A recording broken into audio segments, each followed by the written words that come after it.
ये भाईजान हमारी खुश फहमी ही थी। कुछ भी नहीं बदला पाकिस्तान क्रिकेट के अंदर, कुछ भी नहीं बदला। आज का मैच आपने देख लिया है, सब बातें क्लियर हो गई हैं। साउथ अफ्रीका के अंदर हम वाइट वॉश करके आए साउथ अफ्रीका को। ऑस्ट्रेलिया के अंदर हमने होम के अंदर उनको ओडीआई की सीरीज हरा दी। लेकिन जैसे ही हम घर वापस आए हैं, वो पनौती, वो बैड लक, वो हमारे साथ बिल्कुल वैसे ही कायम है। पाकिस्तान अपनी होम कंडीशंस के अंदर बिल्कुल जलील हुआ है आज न्यूजीलैंड के हाथों। सबसे पहले बात करते हैं ओवरऑल मैच के ऊपर। तो ओवरऑल मैच के अंदर को बात करने के लिए कोई चीज़ नहीं है मेरे पास अल्फाज नहीं है कि मैं कैसे एक्सप्लेन करूं जो जो ब्लंडर्स मैंने देखे हैं इस मैच के अंदर, जो जो काम डले हैं इस मैच के अंदर। लेकिन सबसे पहले स्टार्ट करते हैं न्यूजीलैंड की बैटिंग से, क्योंकि मैच भी यहीं से स्टार्ट हुआ था। तो न्यूजीलैंड की बैटिंग के अंदर आते हैं जी, विल यंग आते हैं ओपनर, और उसके साथ आते हैं रचिन रविंद्रा। ठीक है, तो विल यंग को तो बहुत हम अर्ली आउट कर लेते हैं, बल्कि हम दो बहुत जल्दी क्विक सक्सेशंस के अंदर विकेट ले लेते हैं। लेकिन बाद में हमें पता नहीं क्या होता है कि हम वो टेस्ट बॉलिंग, वही डिफेंसिव विकेट, वही डिफेंसिव फील्ड की तरफ चले जाते हैं। रिजवान के अंदर मुझे वो थोड़ी सी वो आग नजर आई थी कि यार ये बंदा थोड़ा सा अटैकिंग फील्ड लेकर चलता है, ये स्लिप को बहुत देर तक कायम रखता है कि यार बॉलर को साथ शायद हेल्प मिल जाए। लेकिन वो वही हुआ, वही बात हुई जो बाबर आजम गलतियां करते थे, जो पिछले कप्तान हमारे गलतियां करते गए हैं, वही गलतियां कि बहुत जल्द डिफेंसिव के ऊपर शिफ्ट हो जाना है और अटैकिंग फील्ड को ख़त्म कर देना है, लगा देने हैं जी खोल के फील्डिंग करो जी, सिंह ने निकालो जो मर्जी करो, आपकी ही मर्जी है। कोई वो फायर नहीं नजर आई जो ऑस्ट्रेलिया की क्रिकेट के अंदर हमें नजर आती है, जो इंग्लैंड की क्रिकेट के अंदर हमें नजर आती है, और आजकल तो वो इंडिया की क्रिकेट के अंदर भी नजर आ रही है वो फायर। वो एशियन क्रिकेट अब खेलना वो भी बंद कर चुके हैं। जो टिपिकल एशियन क्रिकेट है, जो हम पहले भी खेलते थे, आज भी खेली है हमने, पता नहीं वो कब छोड़ेंगे हम। लेकिन जब तक वो नहीं छोड़ेंगे हम ऐसे ही करेंगे, एक मैच में परफॉर्म करेंगे, अगले मैच में पकड़े जाएंगे, एक मैच में पकड़े जाएंगे, अगले मैच में परफॉर्म करेंगे। ऐसा ही होगा, अप्स एंड डाउन्स चलती रहेंगी। अगर कंसिस्टेंसी चाहिए है तो आपको थोड़ी सी फायर लानी पड़ेगी, थोड़ी सी अटैकिंग फील्ड, अटैकिंग माइंडसेट लाना पड़ेगा अपने अंदर। चलें जी, बात करते हैं जी न्यूजीलैंड की बैटिंग के ऊपर बात हो रही थी। Kane Williamson, of course experience वो बोलता है, उसके पास एक्सपीरियंस है, उसके पास टैलेंट है, दुनिया मानती है उसे। 58 runs on 89 balls with 65.17 strike rate, very good, very impressive in the ODI series. तो काफ़ी अच्छा एक सीन था, अच्छी बैटिंग की यार केन विलियमसन ने। ठीक है, वो उसने अपना दिखाया है कि वो किस चीज़ के काबिल है। हमारे अंदर भी कुछ बैट्समैन ऐसे हैं जिनको दिखाना चाहिए था, लेकिन कोई बंदा भी परफॉर्म नहीं कर पाया। उनके ऊपर बाद में आते हैं, वो हमारी जो बैटिंग है वो बाद में आएगी। अभी न्यूजीलैंड की बैटिंग के ऊपर बात की जा रही है। केन विलियमसन के साथ के बाद आते हैं जी डैरल मिचेल आए जी। डैरल मिचेल वो भी 81 run on 84 balls, very impressive, very good and very very energetic inning वो भी नजर आई। ऑफ कोर्स वो पाकिस्तान को लाइक करते हैं, वो पाकिस्तान के अंदर खेलना पसंद करते हैं, वो पाकिस्तान के खिलाफ खेलना पसंद करते हैं। वे और बंदे की अपनी अपनी वो कॉन्फिडेंस होता है। जैसे फ़खर जमान को है एश रोडी के खिलाफ, कि वो तबरेज शमसी के खिलाफ, वो उनको बहुत अच्छे से अटैक कर लेते हैं, उनको बहुत अच्छे से पढ़ लेते हैं। वही वाला सीन है कि डैरल मिचेल भी पाकिस्तान को बहुत अच्छे से पढ़ लेते हैं। उनके बाद आते हैं जी टॉम लेथम। टॉम लेथम के बारे में कोई बात नहीं हो सकती क्योंकि उन्होंने किया ही कुछ नहीं। फिर आता है जी ग्लेन फिलिप्स, वो बंदा जिसने इस मैच को पलट के रख दिया, इस मैच को बिल्कुल ऑपोजिट साइड के ऊपर गिरा के रख दिया। हम बिल्कुल स्ट्रॉन्ग पोजीशन के अंदर थे, कमेंटेटर्स भी यही कह रहे थे कि पाकिस्तान जो है इस टाइम ड्राइविंग सीट के ऊपर है, हमने अच्छी विकेट ली हुई थी, हमने बहुत अच्छे यानी कि उनको रिस्ट्रिक्ट करके रखा हुआ था।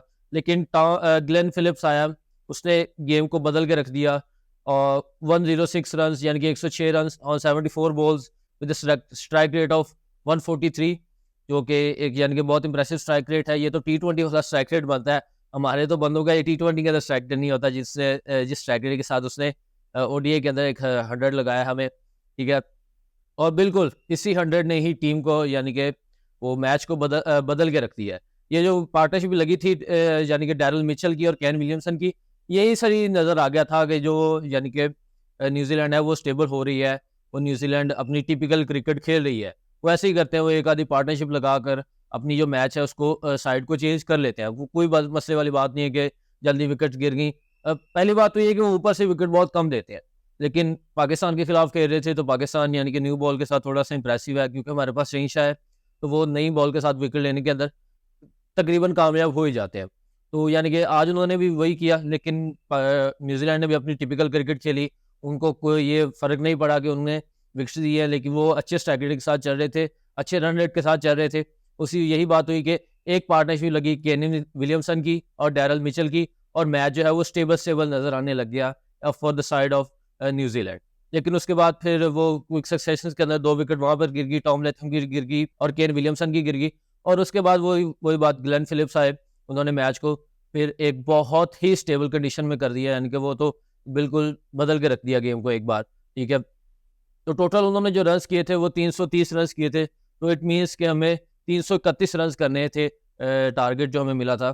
तो ये कुछ बैटिंग थी उसकी न्यूजीलैंड की। अब आते हैं जी पाकिस्तानी बॉलिंग के ऊपर। 10 ओवर्स के अंदर इन्होंने दिए हैं जी 88 रन। 88 रन देकर इन्होंने 3 विकेट्स लिए हैं, जो कि यानी कि उनके लिहाज से तो ये ठीक था, यानी कि इससे भी बेहतर हो सकते थे, लेकिन जो उन्होंने आखिरी ओवर करवाया उसके अंदर उनको बहुत ज़्यादा रन पड़ गए, इस वजह से ये भी उनका इकॉनमी जो है वो थोड़ा सा ऊपर चला गया। इससे भी बेहतर हो सकते थे, बट अभी क्या करें, हो गया जो होना था। उसके बाद आ जाते हैं जी नसीम शाह, इन्होंने भी 10 ओवर्स कराए और इन्होंने 70 रन दिए, लेकिन कोई भी विकेट लेने में कामयाब नहीं हुए नसीम शाह, जो कि बुरी बात है यार। नसीम शाह आप एक यानी कि सेकंड मोस्ट प्रीमियम बॉलर हैं पाकिस्तान के अंदर। ठीक है, और उसके बाद आ जाते हैं जी अबरार अहमद, 10 ओवर कराए, इन्होंने भी 40 रन दिए और 2 विकेट्स ली। वेरी गुड यार, अच्छी बॉलिंग की आपने भी। ठीक है, उसके बाद आ जाते हैं हारिस रऊफ। हारिस रऊफ तो दरमियान में छोड़कर चले गए थे, शायद उनको कोई मसला वगैरह बन गया था या उनको कोई इधर पेन बन गई थी, मैंने देख रहा था थोड़ा सा। वो जब क्लैरिफाई नहीं है कि ये थोड़ी देर के बाद ही जब न्यूज़ वगैरह आएगी तभी पता चलेगा कि क्या सीन हुआ था, किस वजह से वो बाहर चले गए थे। उसके बाद उनको जो कंटिन्यू किया था वो सलमान अली आगा ने किया था। सलमान अली आगा पहले ओवर नहीं फेंक रहे थे, शायद वो आगे जाके उनको यूज़ करते, लेकिन फिलहाल उन्होंने उनको यूज़ नहीं किया हुआ था। तो यानी कि हारिस रऊफ को आगे कंटिन्यू किया था सलमान अली आगा ने, उन्होंने भी 4.4 ओवर्स कराए थे और 31 रन दिए थे, वेरी एक्सपेंसिव। और उसके बाद आते हैं जी खुशदिल शाह। ये खुशदिल शाह ने बहुत अच्छा एक स्पेल फेंका है अपना, जो मुझे लगता है कि ये कैरियर बेस्ट होगा उनका, कि उन्होंने 9 ओवर्स के अंदर 66 रन दिए हैं। ये भी वो यानी कि कह लें कि आखिरी ओवर्स के अंदर ही आकर उनको ज़्यादा रन पड़े हैं, ये कि शुरू के अंदर वो भी बहुत ही स्टेबल थे। वही बात है कि बैटिंग जो थी उनकी वो शुरू के अंदर बहुत फ्लॉप चल रही थी, लेकिन अचानक उनकी पार्टनरशिप्स लगना स्टार्ट हो गई, उनके बंदे स्टेबल होना शुरू हो गए और इसी तरह जो है वो उनके रन्स जो है वो गैदर हो गए और 330 तक वो पहुंच गए। और इसी तरह हमारी बॉलिंग भी है, शुरू में हमने काफ़ी कम रन्स दिए हुए थे, लेकिन at the end of the innings हमें स्कोर्स हमें पड़ गए। टॉम लेथम की जानिब से हमें कुछ पार्टनरशिप्स लगी उनके भी दरमियान में थोड़ी थोड़ी, उस वजह से हमारे बॉलर्स को भी रन्स पड़ गए। तो ये थी कुछ हमारी बॉलिंग जो पाकिस्तान ने की है। तो उसके बाद अब चलते हैं जी पाकिस्तान की बैटिंग की तरफ। तो पाकिस्तान की बैटिंग के अंदर यार कुछ बात करने को है नहीं, सिवाय फ़खर जमान के कुछ भी बात करने को है नहीं। ये बाबर आजम कह ले, इनको शापर आजम कह ले, उनको जो मर्जी कह ले, वेरी वेरी पुअर यार। पता नहीं, मैं आपको कितनी बार कह चुका हूँ कि यार आपकी बहुत ज़्यादा ज़रूरत है, हमें चैंपियंस ट्रॉफी आ रही है, आप हमारे मोस्ट सीनियर प्लेयर हो टीम के अंदर। आप टीम के जो दूसरे प्लेयर्स हैं उनको आप अपने साथ कंपेयर करके तो देखें कि आपके और उनके अंदर फ़र्क क्या है। तो प्लीज़ यार अपनी पोजीशन को, अपनी जो रोल है उसको क्लैरिफाई करें, अपने माइंडसेट बनाएं कि यार मैंने रन्स करने हैं। पता नहीं किस चीज़ का मसला चल रहा है, पता नहीं क्या, ये मुझे लगता है कि पीसीबी को ना बाबर आजम के साथ बैठ कर थोड़ी सी बैठक करनी चाहिए कि वो अंदर की बात समझ आया, आखिर मसला क्या है। ठीक है, मसला आ क्या रहा है, कहाँ पर मसला आ रहा है, उस चीज़ को फिक्स करने की कोशिश की जाए। लेकिन बाबर भाई यार ये कोई बात नहीं है, ये आपने अपना पिछला पूरा साल निकाल कर देख ले। वो मैंने आपको एक वीडियो के अंदर बताया था कि जब से ये उम्रा करके आए हैं इनका बैट ही नहीं चला। आप यकीन करो, अब अभी स्टैट्स निकाल कर देख लें आप। ठीक है, वो डेट निकाल लें, उसके बाद क्या आप स्टैट्स निकाल कर देखें, ज़ीरो, कोई बात नहीं है करने वाली, कोई उनके अंदर कोई ऐसा मैच नहीं है, कोई ऐसी इनिंग नहीं है जिसके ऊपर बात की जाए। लेकिन क्या कर सकते हैं, बाबर आजम है, दुनिया फ़ैन है उनकी, पता नहीं है कब वापसी होगी उनकी। हम भी बहुत बड़े फ़ैन थे यार बाबर आजम, बाबर भाई आपके। ये मेरी शर्ट लगी है पीछे, इसके ऊपर 47 लिखा हुआ है। मैंने 70 बार ये सोचा कि यार 56 लिखवाते हैं, सिर्फ़ और सिर्फ बाबर आजम की वजह से। लेकिन यानी कि ये इस बात से मैं ये बताना चाह रहा हूँ कि मैं भी खुद बाबर आजम का बहुत बड़ा फ़ैन हूँ, लेकिन अब क्या करें कि हालात कुछ ऐसे बन गए हैं कि बाबर भाई आपके ऊपर बात हम करना, मैं वीडियोज़ के अंदर बाबर के ऊपर बात नहीं करता ज़्यादा, क्योंकि अगर मैं बात करूँगा तो वो ऑफ कोर्स नेगेटिव के अंदर ही जाएगी और मैं नेगेटिव के अंदर उनके ऊपर बात नहीं करना चाहता। ठीक है, इस वजह से मैं अपनी वीडियोज़ के अंदर ज़्यादा उनके बारे में बातें नहीं करता। छोड़े, आगे बढ़ते हैं, आगे आते हैं जी कामरान गुलाम। कामरान गुलाम पता नहीं परेशान हो गया था कि यार मुझे कोई 30-40 हज़ार बंदा देख रहा है उधर स्टेडियम के अंदर और मैं 3-4 बॉलें डॉट कर दी हैं मैंने। ठीक है, तो वो परेशान हो गया, उसने एक फॉल्स शॉट खेली और कैच पकड़ा के आ गया। भाई किस बात की परेशानी है यार, आप बैटिंग करने के लिए आए हो। अब फ़खर ज़मान आपके साथ एक सेट बैट्समैन खड़ा था, यहाँ पर हमें पार्टनरशिप की ज़रूरत थी। आपने वहां पर पार्टनरशिप लगाई होती, आज मैच का रुख ही कोई और हो रहा था। वो कामरान गुलाम की और फ़खर जमान की अगर पार्टनरशिप लग जाती, जो अगर मुझे लग रहा था कि शायद ये लगेगी, लेकिन वैसा नहीं हुआ। कामरान गुलाम एक बहुत ही बच्चों वाली हरकत करके आउट हो गए हैं, परेशान हो गए हैं कि यार इतने बंदे देख रहे हैं, मैंने इतनी बॉलें डॉट कर दी हैं। तो यार ये बैट्समैन ही है, क्रिकेट है, ये हर हर बार आपकी फेवर में नहीं जाएगी। आपको कभी-कभी देखना भी पड़ेगा, कभी-कभी एडजस्ट भी करना पड़ेगा। ये चीज़ें नहीं सोचते, अपनी बैटिंग को कंटिन्यू करते हैं, अपनी बैटिंग को अपने आप रन्स गैदर करते हैं। ये बहुत बच्चों वाली हरकत की है कामरान गुलाम ने आज, ठीक है। अब होप फॉर गुड कि आगे वो इंशाल्लाह अच्छा परफ़ॉर्म करेंगे। उसके बाद आते हैं जी हमारे कप्तान को पता नहीं वेट की आदत कब से पड़ गई है। इतना बॉल भी अच्छा था सेंटर का, लेकिन क्या करें इतना ज़्यादा वेट कर गए हैं उस बॉल के ऊपर, बैक फुट के ऊपर जाकर उसको खेल रहे हैं कि वो बॉल उनको समझ ही नहीं आया कि कहाँ चला गया।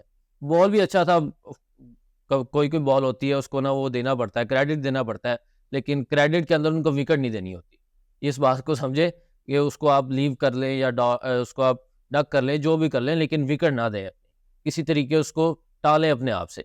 लेकिन आपने विकेट दे दी है, तो बहुत ही अच्छी यानी कि बॉलिंग कर ली थी, न्यूज़ीलैंड की भी बहुत अच्छी बॉलिंग की है उन्होंने। लेकिन हमारे जो बैट्समैन हैं, वो बहुत ही ज़्यादा यार नेगेटिव चल रहे हैं। पता नहीं, अब मैं तो बड़ा खुश था कि हम चैंपियंस ट्रॉफी के लिए बहुत तैयार है, हमारी टीम ओडीआई के अंदर बहुत ज़्यादा स्ट्रॉन्ग है, और आज तो भाईजान टीम हमारी खुल के सामने आ गई है। सलमान अली आगा सलमान अली आगा ने भी आखिर में आकर थोड़ी-सी मैच के अंदर थोड़ी-सी रूह फूँकी, लेकिन वो भी अपने आप को कंटिन्यू ही नहीं कर पाए। वो भी कंटिन्यू क्या ही करते यार, अब अकेला बंदा क्या ही कर सकता है। उसके साथ एक भी बंदा नहीं खड़ा हुआ जिसके साथ वो रन्स करके अपनी इनिंग बनाकर, बिल्ड करके अपने रन्स को लेकर चलता। तो यार कोई मज़ा नहीं आया मैच देखने का, कोई मज़ेदार क्रिकेट नहीं हुई। वो क्रिकेट नहीं हुई जो हमने ऑस्ट्रेलिया के अंदर देखी थी, वो क्रिकेट नहीं हुई जो हमने साउथ अफ्रीका के अंदर देखी थी। तो काइंडली ये टाइम नहीं है इन बातों का, ये टाइम नहीं है ऐसी परफ़ॉर्मेंसेज़ का।